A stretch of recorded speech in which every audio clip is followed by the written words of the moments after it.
Skinner on Absolute Radio. Absolute Radio.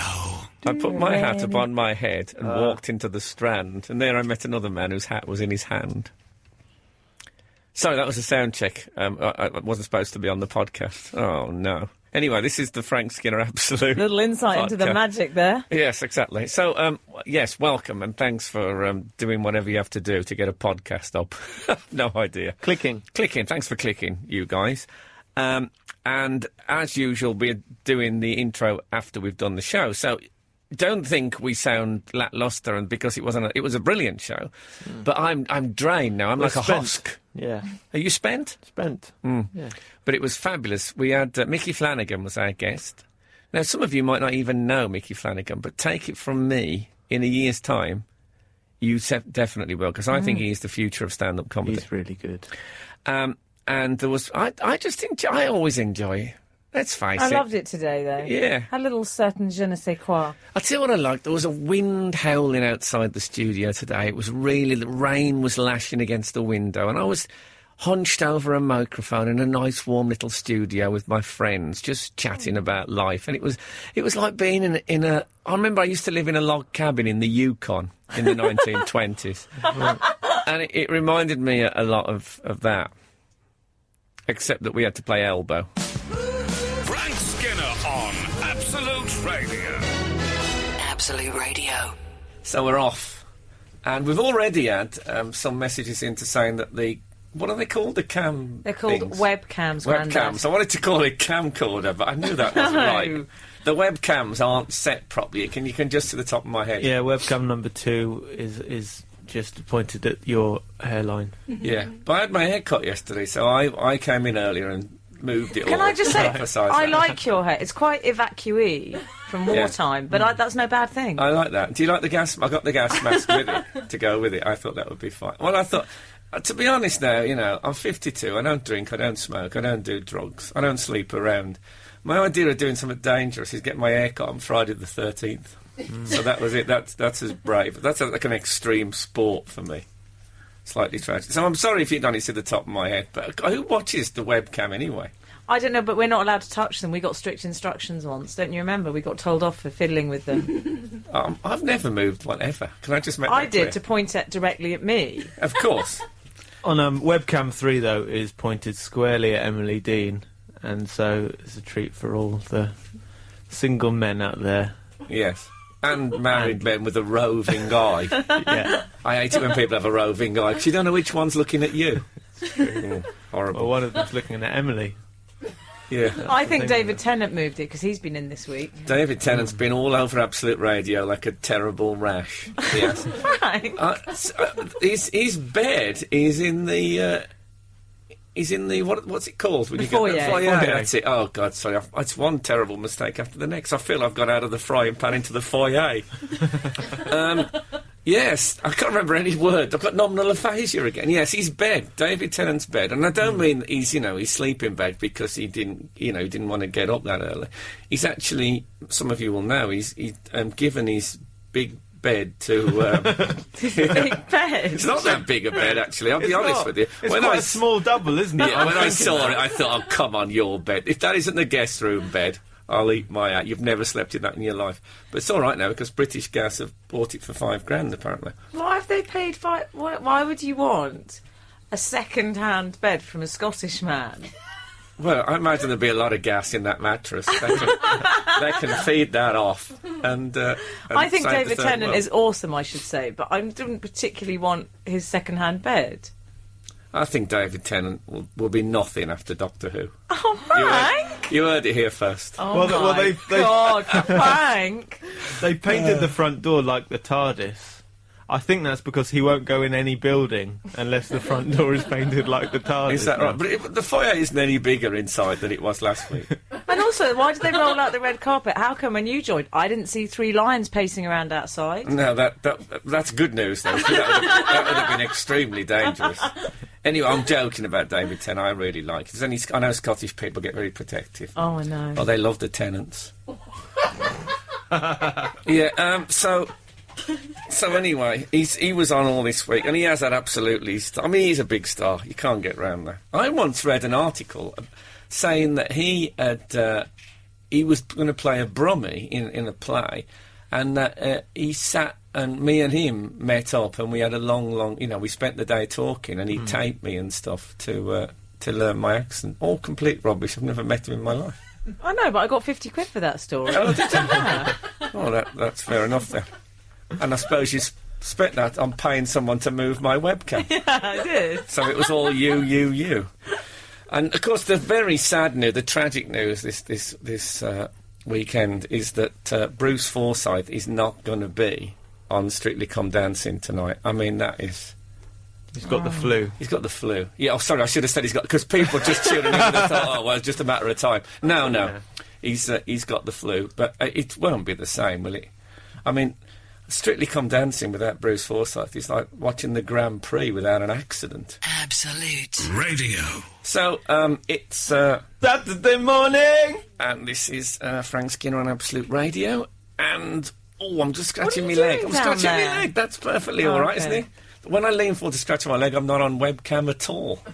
It's as if I'm not here. But I could hear the urgency in your voice, and it was a bit distracting. Yeah, but I think, if they can hear my voice, just trust that I'm here. You'll find that radio before the age of webcam, people just took it for granted if they could hear someone. They were probably there in the studio. Anyway, so there's a great picture in the Sun today. If I'm not championing any newspaper, and I don't normally buy the Sun, but you should go out. There's a picture of there's two waxworks dummies in Thailand's Madame Tussauds, right? Two swords. Let's call the whole thing wax. And there's a picture of Posh and Bex. No, not a picture. There's dummies of them. And Victoria Beckham looks exactly like Submariner from the Marvel comics. Do you remember Submariner? He come from under the land, under sea. Hence his nickname. He didn't come from under the land. Although there's a sea, he's probably under the land if there's a jutty out bit. It's a horrible waxwork. She won't be happy with that. No, they've even made it sweaty. I mean, why would they do that? I've never seen her sweat in my life. I dare say David has, but even then I'm guessing. And the headline in the paper is, "What Dommy made this?" And then it's, But I thought, when the other week when we had a Test Daily headline, and we thought there must be... It's not one of the... the Sun's so brilliant at those punning headlines. And Is that when Laura Solon was on and the show was so brilliant and she was amazing? Yeah. And so what we thought we might do is just ask if anyone's got a better advert for the Thailand Madame Tussauds. Two swords. What am I saying there? It's as if I'd gone out carrying two swords. Yes, I have two swords for defence this morning. And that happened to me, I was in. I'll come back to this in a minute. Just talk amongst yourselves at home. I was walking through Victoria, not Beckham, the area of London, with my girlfriend, and a police car screeched to a halt. Oh, they always screech, don't they? No, well, it did though. It went, and the man put his head out the window, opening it first. I say a man, a policeman, obviously. And he said to me, "Have you seen a bloke with a sword?" What? I thought, did he mean in my life? I'd recently watched The Mark of Zorro. But I can see he wasn't in the mood for banter. So, it's quite a frightening thing to be asked. Have you seen a man with a sword? And I went... and he went, "Quickly!" which obviously made me extremely anxious. And I said, "No." And he went, "Right." And then they shot off again. So now, imagine my predicament. I'm standing with my girlfriend in a dark street in Victoria, knowing that the police are searching quite urgently for a man with a sword. But that doesn't seem a very thorough investigation, running up to strangers going, "Have you seen a man with a sword?" Well, it's always good to go for an eyewitness if you can get one. Anyway, we started, and I thought I have to be calm about this. Obviously, I'm terrified in case there's a man with a sword comes round the corner. You've got a human shield with you, though, so you don't need to worry that much. Well, this is what... See, I wanted to be calm so that Kat didn't get frightened. So she said, "A man with a sword." And I said, "Well, that's the modern world, isn't it?" And then I thought, of course it isn't the modern world, is it? It's actually like the 16th century. Anyway, they did catch. I think they did catch him in the end, and we weren't killed. Now that's one of those anecdotes. I thought it was going quite well, and then I hadn't really got an ending. Someone told me if ever you're struggling at the end of an anecdote, just say, "And do you know that man was Robert Dougal?" Absolute Radio. So, what I did, I interrupted a thing that I was going to ask you to do. There's a story in the paper about, in Thailand, their Madame Tussauds has made a posh and Beck's dummies. And yeah, we thought the headline is what dummy made this wasn't good enough. So if you've got one of them fancy so what's the ingredients? We've got Thailand, we've got Madame Tussauds, wax, we've got Beck's, Spice Girl, a new range of clothing. It hasn't got the beard, hasn't got the That's one of the problems of making a waxworker, David Beckham, is that you'd have to be changing the wig and stuff, adding tattoos. I mean, it's work in progress at best. At best. See, that's why I'm not having a go at this one, because that would be absolutely rubbish. Speaking of clothing, yeah, I read this week in the paper that the average man, the average UK man, right, he only buys his own pants for 17 years of his life. Before that, his mum buys them, and after that, his partner buys them. That's horrible. So there's a small pocket. Obviously not in the pants, though I have seen pants with a small pocket for a condom. I don't know if you remember those. They didn't catch on. And also I used to use them for parking meter change. But there's a small pocket in your life when you buy your own pants, and after that you don't care. Now I have to say, and this is not, I'm not exaggerating for comic purpose, I have pants which I've had since the early 90s. You're joking. They're regularly washed. They must look like the Turin Shroud. That's disgusting. Well, no, I haven't left some eternal imprint on them, which is constantly questioned and carbon dated by scientists. No, they just seem to last for ages. Really? I don't throw clothes away. Most of my clothes are from the 90s. If you had an independent adjudicator for your pants, do you think that they would say... Hey, hold on, you're assuming I don't. Would they look at those pants and think, wow, these look brand new, these don't look a day old, I can't believe they're nearly 20 years old? No, they'd probably think, wow, retro pants, that's interesting. I haven't seen any Bionic Man logoed pants for many a year. They'd probably be What saying. pants do you wear, though, if it's not too personal a question? I wear a... It is actually a very personal question. I have two ranks of no. I have no. Don't even. I have two. I'm going to call it two. No, I'm going to go back. Tiers. I'm going to go back. Yeah, I have two tiers. Yeah, 2 tiers. I always claim that patch is tiers. And I'm terribly sorry for anyone listening of a fragile disposition. Stuck with ranks, honestly. Yeah, no, I think we did well to move on. I have the nice pants, my Calvin Kleins, and then I have... Oh, that's nice. I like Calvin. Yeah, and then I have Calvin Classics. Calvin Classics are deliberately made to sound as if they're by Calvin Klein, but they're off the market. Yes. Do you actually get them from the market?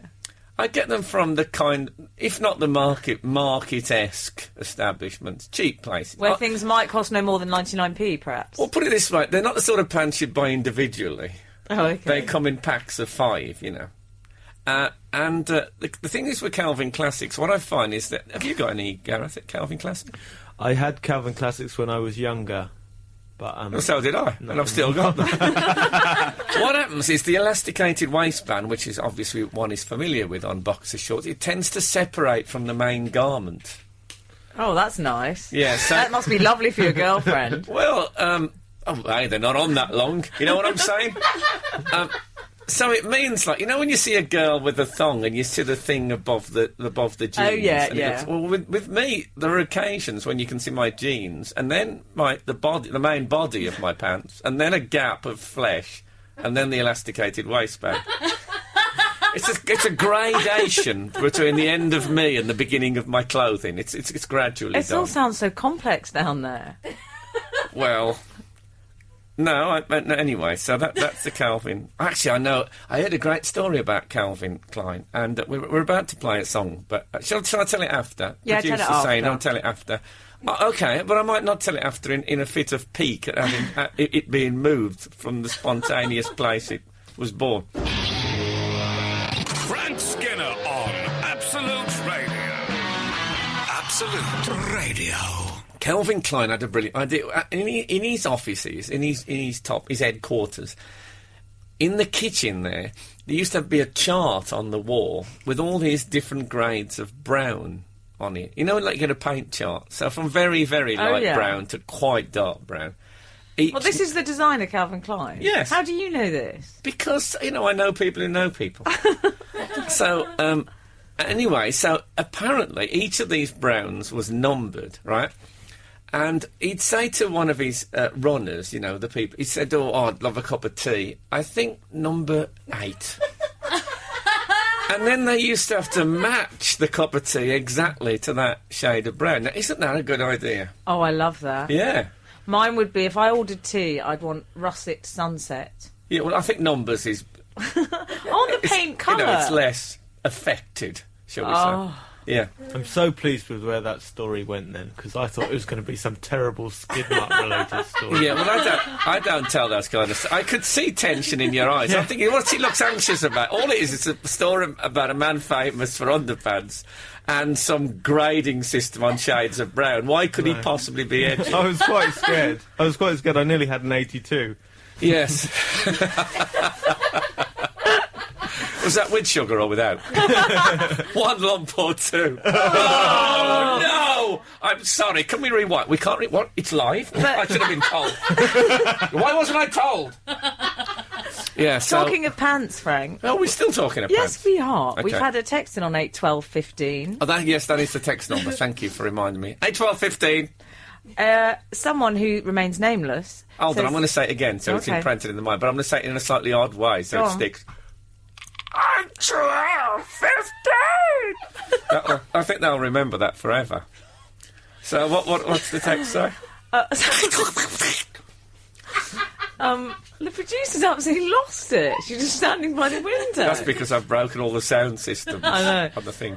Okay, so this nameless text says, Frank, my ex... It's the text with no name. I'll set it up like... Okay.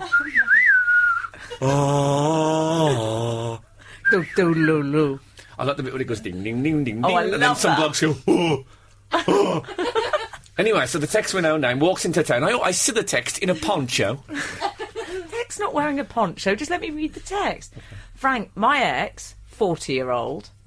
Oh, that already sounds like there's trouble. Used to share his pants with his flatmates. They had a communal pant drawer. Oh, dear. They didn't buy any pants from the start, so I have no idea where they came from. I That don't- would have been a deal breaker for me. I like the fact that they didn't know where they came from, the way they emanate, the way sometimes clothes appear in your house. Maybe they were in the flat when they moved in. Well, do you know there's a pale blue pashmina in my wardrobe? I have not the slightest idea where it came from. Is that like a scarf or a? Yes, it's like a rather big and elaborate scarf, but I have no idea. I don't know the sort of people that wear pashminas. It might be mine. I don't. Do you wear a pashmina? I've been known once or twice. Well, I'd see it like a slightly like a middle-aged piano teacher would be wearing a pashmina. Absolute. Radio. Well, I think we're human.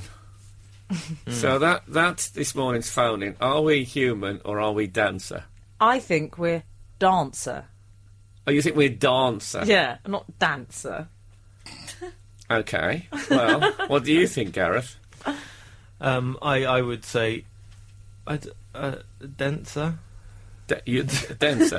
No, dancer. Denser? I would say dancer. Are we human or are we Dancer. slightly denser than human? Are we in fact wood? Yeah, I don't know what it means. What does it mean? What are the killers asking? What is it, Gareth? Do you have any insight into this? Well, I think Is he saying Danson? Are we human or are we Ted Danson, Ted who used to be Danson? in Cheers? Cheers. Oh, I'd like to be dancing. I think it's a subtle way of exposing the fact that Ted Danson is a goddamn droid. He's not you. I knew that. I knew he wasn't human. I think everyone's a goddamn droid. No, you think no. Phil Schofield is goddamn droid? Well, that's only 2, I think. Okay. But 2 is enough to start a revolution, I think you'll find. Are we human or are we damsons? Yeah. Well, what does it mean? Does anyone know what they're saying? They're not saying dancers. If you said, are we human or are we if dancers? you know what it means, can you text us in on 8 12 15? I've taken over the show, sorry. No, that's all right. I like the idea of you doing the sort of the domestic bits. The housekeeping. Yes. We have had a text in, actually, Frank, saying, great show, glad I did not run you over as you walked out in front of me on Thursday morning down Shaftesbury Avenue. What the hell? Oh yes, I'd been to a science breakfast. What? You know when you get to a science breakfast? No, Gareth and I don't live that lifestyle. Well, I had an invite from the London Times, which I write a column for every Friday, and they said we're doing a science breakfast at the Royal Institute in Albemarle Street. Did you wake up and it was 1885? Yes. So I got a hansom cab, and what it was that we sat and had, bacon sandwiches and tea and stuff. Meanwhile, there was a lectern in one corner, and the Astronomer Royal, Lord Rees, gave a lecture on science. That was the breakfast, which I liked it. It was extremely entertaining. He's brilliant, Lord Rees. If you get a chance. I know you're like his groupie. You're always going on about him. Yeah, if you ever get... Actually, they sent me a photo, and it's like him lecturing. I'm right next to the too close. You know when you're too close to the stage? And I'm looking up like a loyal animal. Acolyte. Yeah, yes, an acolyte. That's what I'm looking at. But anyway, so that's why I was crossing Shaftesbury Avenue. I was probably coming back, actually. I was coming back from my... You're getting quite obsessed by science. You came in this morning with, I've got some great science gossip, like it was 3 a.m. or something. Yes, I can't tell the science gossip on air. I think it's okay. I've always thought there isn't enough science gossip on Absolute Radio. But, yeah, he was very interesting. See, last night, my girlfriend's away for the week. Okay. I don't want any women listening to think that's some sort of a come-on. It isn't. I'm just saying, so I'm... You know that mix, when your partner goes away, there's a strange mixed feeling of, oh, what am I going to do? I'll miss them. And also, hey! I can watch all those programmes that she's too stupid to enjoy. Frank! And that was a joke. And she'll know that. The text is probably already on its way. How dare you? I'm not coming back. Anyway, so last night I taped 4 programmes called The Story of Maths, which I'd never got round to watching. I know nothing about maths, and I thought, this is it. I'm going to start, because as you get older, your brain starts to turn into jam, basically. And I thought, it's good to have another challenge, and that gets all different parts of your brain working. So I watched this programme, and then it actually got to a bit of maths, and it was just like at school. As soon as they did, even the simplest maths, I felt like a dull pain in the bridge of my nose. And then it had gone, then he'd talking about something else. I couldn't get it at all. And then you switched over to Girls of the Playboy Mansion, which is what you really watch, let's be honest. Yeah, but there's a certain amount of maths involved in that, certainly geometry. the makeup of the globe. But yes, so that was what I... But I'll tell you I'll tell you a science joke. It's more of a... It's sort of an opera joke. Oh, even better. Opera jokes on Absolute Radio. Yes, he said one thing. Did you tell the opera joke at your science breakfast? No, this is something that Lord Rees told. Lord Rees. Name dropping. Lord Rees. Like the Astronomer Royal. I love this. This will be the first time there's ever been an opera joke, I think. And it's quite a hardcore as well. If you don't know anything about it, just trust me, it's sort of funny.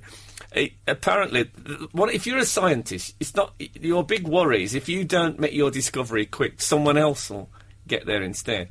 And he said artists don't have that worry so much. He said, for example, when Wagner took off 10 years from writing the Ring cycle, he wasn't worried that someone was going to scoop him on Götterdämmerung. Frank Skinner on Absolute Radio. Absolute Radio. It's interesting that Travis say that thing about you've been drifting for a long, long time. I remember when I got expelled from school, my headmaster said to me, you are a drifter, and one day you'll drift into something you can't drift out of. Oh. Consequently, this is Frank Skinner on Absolute Radio. I'm here with Gareth and Emily, and we earlier played the Killers song, Human, which says, are we human or are we dancer? Dancer. Does it say Does it say dancer or dancers? Well, I don't know. I think it says dancer. Okay. I don't think we've got a definite decision on that, but we've got a couple of things about what it means. Okay. Kate and Aaron York said apparently the Are We Human... Kate and Aaron York have written. They've co-written it. The they've Bishop done of it York together, and his yeah. wife? It says, Are We Human or Are We Dancers song is a quote from Hunter S. Thompson, referring to the fact that there were more dancers than nurses being trained in the USA at the time. Is that right? Not sure when that time was. And then another person has heard an interview from Brandon Flowers. What's their name? But you I don't wouldn't think- watch Strictly Come Nursing, would you, on the television? I don't know. you would. Celebrities teamed up with a doctor, and they have to be the nurse in a series of emergencies. That's quite a good idea. That's I hadn't thought of that. That's what Nurse Idol I'd watch. You see, when I first tuned into Animal Hospital, I was hoping it was going to be like Alsatians doing open heart surgery on human beings. See, if they'd been carefully trained, like chimpanzees amputating legs and stuff. But it wasn't like that. It was animals being operated on by, quite competent human surgeons. Carry on about this explanation. And then another person says the killers are asking the question, are we human, free to make our own decisions, or are we dancers controlled by God? I read a Brandon Flowers interview when that song first came out. There's your answer. Yeah. Oh, I think that sounds the most plausible explanation, Frank Well, Skinner. I'm not happy with the idea that dancers don't make their own decisions. Are you telling me that when Flavia spins around the floor with her little dimples, she isn't thinking, I might put in a quick side swivel cross double here, just for colour? No, she's just... God's deciding all that. Oh, really? Yeah. Well, that makes... I don't know why these people are being paid. There's some space for improvisation. If they're mere automatons... There is space for improvisation, I like to think But so. basically they know where the routine's going. Does the Almighty make the decision about which fake hairpiece that they should wear that night? I don't think he's arguing that all dance is choreographed by God. I think it's like a metaphor. We seem to have established here that God is the executive producer of Strictly Come Dancing. He's been worried sick about Bruce, all Yeah, right. well, or did he do that himself? Yeah. Is this the first plot in the slow withdrawal? I'm worried the slow about- withdrawal of Bruce. I'm worried about Bruce because at his age, I don't think you come back from the flu. Oh, come on. He should have a jab. Why hasn't he had a flu jab? He probably has. He probably wouldn't go through his wizened old wooden arteries. Frank Skinner! If you're listening, Bruce, and you won't be, we do wish you well. I love Bruce, so, You've I had do. to apologise I to David honestly- Tennant. You've had to apologise to Bruce Forsyth. I haven't. It And wasn't now, me. I'd like you to apologise to your girlfriend. I haven't said Oh, anything. yeah, you should yeah. apologise to your girl. Apologise now. Well, I don't need to apologise to my girlfriend. Love conquers all. Don't you know that? Hello? What are you doing? Are you going to workshop that internally? Frank Skinner on Absolute Radio. Absolute Radio. Now, listen, I went to see a comedy show a few weeks ago. It was a Monday night, and it was on a boat on the Thames, a moored boat called the Tattershall Castle, right? And there was this comedian came on, right, called Micky Flanagan, right?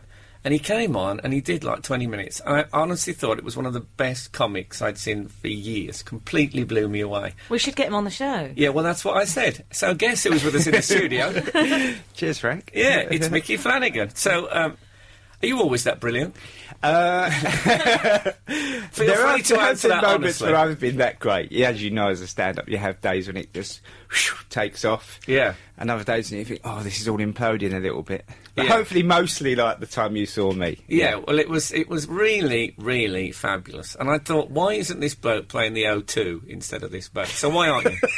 Are you one of these guys who's decided, I don't want fame and glory and loads of money, I'd like to keep it real? I've certainly taken my time looking for any sort of success, that's for sure. I think I came into it quite late with quite a philosophical attitude towards it and got to the point where I was making a living. And like most working class fellas thought, oh, that will do. Yeah. You know, sort of a few quid on the sideboard, ain't got to go work till Thursday. And I've sort of left it like that for about 5 years. You've taken the few quid on the sideboard approach to comedy. You know, when you get up on a Monday morning and there's a lot of money on the table and you think, oh, that will do. And your ambition you seem like you've got there already. Yeah. You don't have to go to work anymore. And then people start saying to you, so what are you going to do next? And you think, oh, well, we've got to push on now. And that's basically, a couple of years ago, I sort of thought I probably should push on, partly just to keep it interesting and to keep doing new things, really. Yeah.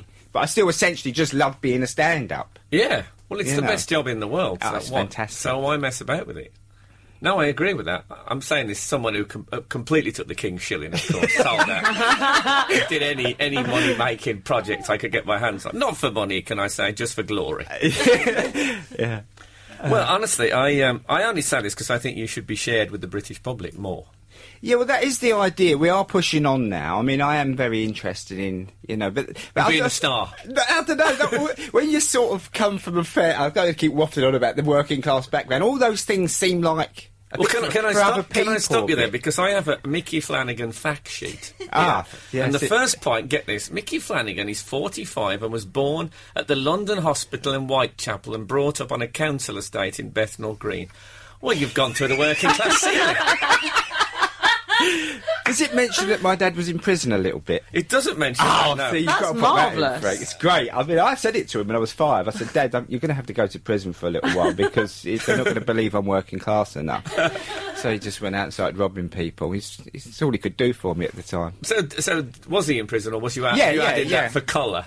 No, he was. He went to prison a couple of times. Not spectacularly, just a year here and there. How does one go to prison spectacularly? It's like Marie Antoinette. What I'm saying is that I think there are a lot of men who get at sort of 18 months or a year. He never got like 15s or No. 20s, those No. big ones.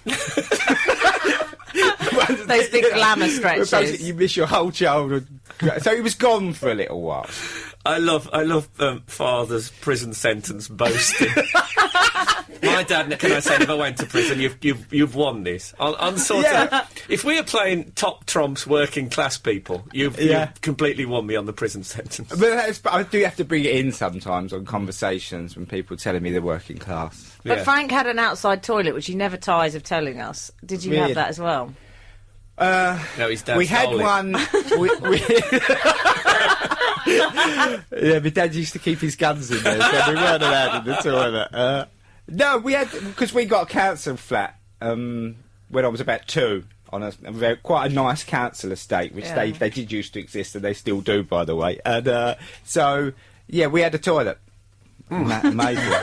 We had a toilet. Madness, We had a toilet. It was just outside. It just seems right to have the toilet outside anyway, sort of, doesn't it? You get the paper and you leave the building. I agree with that. I like that idea. I may have mentioned this before, but when the council came around our house and said we're going to modernise your council house and we're going to put you a toilet indoors, my dad said, "Toilet indoors? Isn't that a bit unhygienic?" It does seem odd, doesn't it? It's what we're going to do that act indoors. Yeah, and You that should have it outside expression. of your penthouse now. That'd be good. Yeah. And when your dad used to come out the toilet, Have you and mentioned my penthouse to show me up in front of Micky Flanagan? I might have. Sorry, Micky, carry on. The toilet thing is, when it. You knew when your dad came out of the toilet, he'd been to the toilet. Didn't you? There was no vagaries about it. It would drift downstairs and seep into the other parts of the house, and you'd think, oh, good God. No, we don't. I'm all for the outdoor one. Absolute Radio. This is Frank Skinner on Absolute Radio. Micky Flanagan is our guest. I think arguably at the moment the funniest comedian in the world. That's my summary. So, Micky, you've got I'm going to mention a rival radio station. I want you all to brace yourselves. You're doing a show on Radio 4. Yes, I am. Yes. And it's called What Chance Change? Yeah. What is it about? It's basically because I took a show to the Edinburgh Festival in 2007, and I tried to look at all the various things you can do to change your life that you can do. Yeah. Having left school with no qualifications. Yeah. And I sort of looked at the fact that you can travel, you can start your own business, you can do what I did, was eventually go back to university sort of late on in life, all those things, and then ultimately you can chase your dream. Can I say I've got a little graph here showing your working classness, and it's just gone down. It's dropped. The university thing has thrown a complete spanner in the works.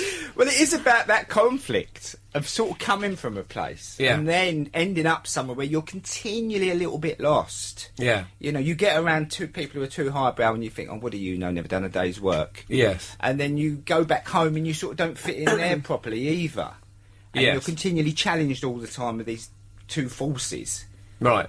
One of them's ultimately got to win, and it's the bread and oil that's one with me. Yeah. You know, I sort of moved Bread over. and oil. Have you moved to balsamic yet? Or are you breaking yourself You've got in to treat gently? yourself, haven't you, every now and then? You know, so we have sort of I've skewed that way. Okay. And you know, so and I spend a lot of my time sort of thinking, you know, was this it? Is this how you the minute you go on, I don't particularly want this life anymore, this working class life. Yeah. Inevitably, you end up somewhere. You end up like at the theatre or something, or the opera or something, and you Yeah. don't seem to fit in there. No. You're looking around thinking, I bet this is hard to clean. You know, you think, You know what it's you're- hard to get up there. You're going to end up going to science breakfast with the Astronomer Royal. That's what Frank I does. love science. Do you? Yeah, Yeah, I really you do, see. because I did my degree was in social sciences, but we did the first year looking at philosophy of science, which I think comes back to your dancer thing, which I think Yeah, is. what I love about this, Mickey, we've done 2 links with you. It's like Dr. Jekyll and Mr. Hyde. Dr. Council Estate and Mr. Balsamic Vinegar. Well, my dad said to me when he got out of prison last time, he said, you know, it's all about free will and determinism, which I think what Is that what you said? which is what I think that song's about, the dancer thing. It's Oh, about right. have we got free will or is it all predetermined? Yes. I think it's a philosophical argument that's gone on since time began. Yes. So, So this Radio 4 show, it is a comedy though, isn't it? it's all the funny bits from those experiences, Okay. and just the thing of going to university and sort of having a working class accent. And people looking over, you know, thinking, Yeah. "Blimey, the window cleaner's keen, isn't he?" You know, that sort of attitude that, Basically, you've rewritten Educating Rita. yeah, to a large extent, that film really. I watched that film and it did really, you know, Yeah. resonate. Oh, yeah, I agree. Yeah. And I think everyone who's come from that sort of background, when you go to university, you always feel a little bit, almost you should be apologising for it when you're entitled to do it. No, I think that is true. And I think that I still, if I, like I did, I repeated someone's gag earlier about Wagner. And afterwards I felt quite guilty. I thought now, you know, there are people listening to think, and they're thinking, oh, he's changed. And, you know what I mean? You do worry about that. So you're going to do a warm-up in order to try out all this stuff from the Yeah, show. because so it people was- can come and see it Yeah, live. yeah. The Hobgoblin. If anyone's over in South East London on the 22nd of November on a Sunday night, we're going to be starting about 8 o'clock. I'm going to be going through the whole show in 2 parts, probably. So it's a fabulous insight as well into how a comedian puts together a radio show. Yeah, it will be really interesting to see me struggling with certain things that I have to talk about in a quite a clean way. Yes. Yes. Yeah. You know, a that is wholesome difficult. way, because it's going out at 6:30 on Radio 4. So obviously there are certain things you can't talk about. Yeah. But there's enough in the show that I don't have to go down that road anyway.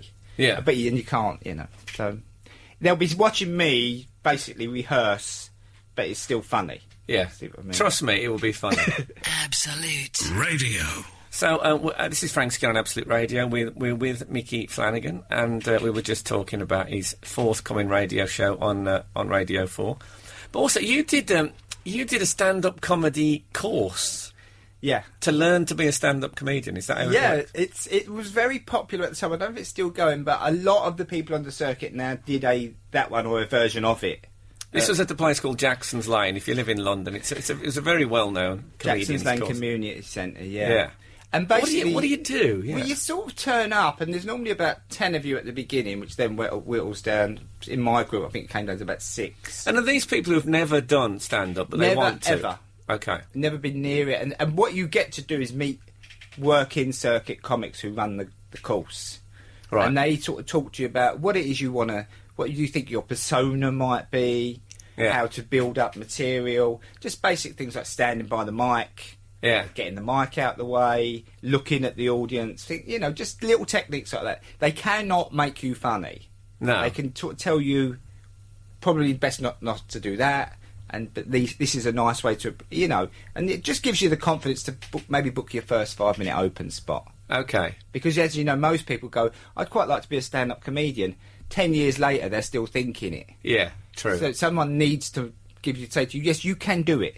Yeah, see what I did? I thought I'd like to be a stand-up comedian. I'd seen some comedy in Edinburgh. So I booked a room for the next Edinburgh Festival to do an hour. This is absolutely true. And I hadn't done any comedy at all at that point. And I actually toyed with the idea of writing some comedy, but not trying any out until I arrived in Edinburgh. And I thought, I better try a few gigs. And of course, when I tried, I was appalling. Yeah. So I had by that point, about 8 months to get an hour of material for the Edinburgh Festival. Otherwise, I'd lose 400 quid, which was my life savings at the time. Yeah, I mean, that is a story I think that a lot of people, maybe back then when you started, probably thought, oh, you just sort of get up and talk. Yeah. And then learn very quickly that they look at you like, yeah. Well, you can get up and talk, but so will the audience. They'll get up and leave. Well, and some will talk quite loudly in your direction. No matter which way you come into stand-up, you learn very quickly. They let you talk as long as it's a funny bit. Yeah, exactly. And so you see people doing their open spots and they're talking away. You go, you've actually not realised that there has to be a funny bit at some point, because people start going, you get the beers in, will you? This geezer, you know. They were probably away the week they did jokes on the course. You know, Imagine if you missed that part. Yeah, and they haven't said to the others, "Can I borrow your notes from last week?" They thought, "I'll bosk it." And They were great at holding the mic stand, though. They knew how to do that. Yeah, that bit you could get. But I met certain people who are still characters on the circuit. Like Ivor Dembina took one of the weeks, or 2 weeks, I think. He was the first sort of alternative comic I ever saw, Ivor Dembina. Yeah, and he sort of said to us, you'll get all the bits together that it takes to be a stand-up, you know, persona and confidence, and you'll know what to do, but writing material will always be hard. Yeah, well, it certainly was for Ivor Dembina. He used the same 20 minutes for about 15 years. In fact, I think he said the word impossible, but I've changed it to hard. Well, he used to do a club in North London, and when he did the same material every week, and loads of people used to come, and he'd do a joke, and people would shout, "Again!" But he did finally, he went through a sort of renaissance, and then he wrote loads and loads of new stuff and changed. But he was stuck for a while. He was like, he was stuck on that material. A lot of people do get stuck. Yeah. You know, because the circuit's so big and wide, you can do the same set for years and years, and you know. But that's dull, isn't it? It can drive people. It can drive you up the wall. Yeah. And also, Mickey, I'll be honest, my memory isn't what it was. Well, I did a show last night. I need to improvise. I can't remember 20 minutes stuff. The show I did last night, I did 2 45-minute sets, and halfway through the second one, I literally was doing that thing. I was looking at the ceiling thinking, where am I now? Yeah. You know, and you have to look at the audience, and they know. Well, sometimes, because I did things when you do 4 20-minute gigs in a night, and then come the third one, you're thinking, have I done this material before? Have I just said that? That's quite scary. Mm. Let's just think about how scary that is. Okay, so look, Mickey, if we want to see your warm-up gig, it's at the Hobgoblin in East Dulwich, yeah? It's in Forest Hill. Oh, Forest Hill, okay. Directly opposite Forest Hill. Oh, I'm going to go to that. I haven't been to Forest Hill either. Been at an outing. Well, that'll be lovely. So, and when is it? Can't promise a lot. Don't say that. I'm trying to get people to go. The show will be great, but Forest Hill, Okay. it's there isn't a forest. embryonic. It's changing. Okay. What's the date it's on? It's the 22nd of November. Right, and it's the Hobgoblin, Forest Hill Tube. I absolutely recommend it. This man is the future of comedy. Cheers, Mickey. Thanks for coming in. Thank you very much, Frank. Absolute Radio. We move now towards the end of the show. It was good, wasn't it? I love it. It's a great job, this. I love that Micky Flanagan. Oh, that Micky He's Flanagan. awesome. I tell you, his stand-up is really... I wasn't just saying it, because you might have been thinking I was just saying it because he was here. Yeah, because you sometimes lie, to be honest. Yeah, sometimes. The minute they've gone, the minute the door's shut, I lay into them. But no, he's proper funny. In all that stuff about working class people, or people from working class backgrounds doing stuff that they shouldn't be doing. What about, get this, right? I'm going to do a plug now. Oh, I've got a short story in the Sunday Times magazine tomorrow. Seriously? Do you end it by saying I woke up and it was all a dream? No, I That's don't. a great ending. I don't. I'm going to end this anecdote like that. So if you're interested in what sort of a short story I might write, it's not jokes. It's sort of neo-Shakespearean. Is it? Does it start? It was a cold and frosty morning. No, you keep on about how it starts. You have to read it. You'll have to read it if you're going to be dismissive about it before you've even read it, Emily Dean. And yes, I have used your surname, and what of it? Oh, SRB, SRB, a sausage in a roll in a box for me. Oh, I love that ad. Yes, I what remember happened? that at the cinema. It in was the a cinema 70s. ad. It used to be, do you remember the one for Kiora? When it used to be like a crow. Kiora. Adora. Kiora. And they used to say to that, there used to be a crow going to drink it, and then this other character would say, too orangey for crows. Which I I didn't don't like. remember that bit. You've made that up. No, that definitely That's true, happened. yeah.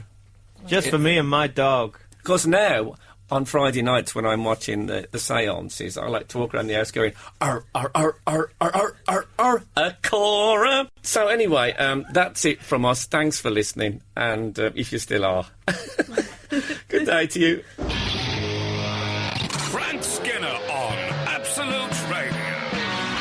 Absolute Radio.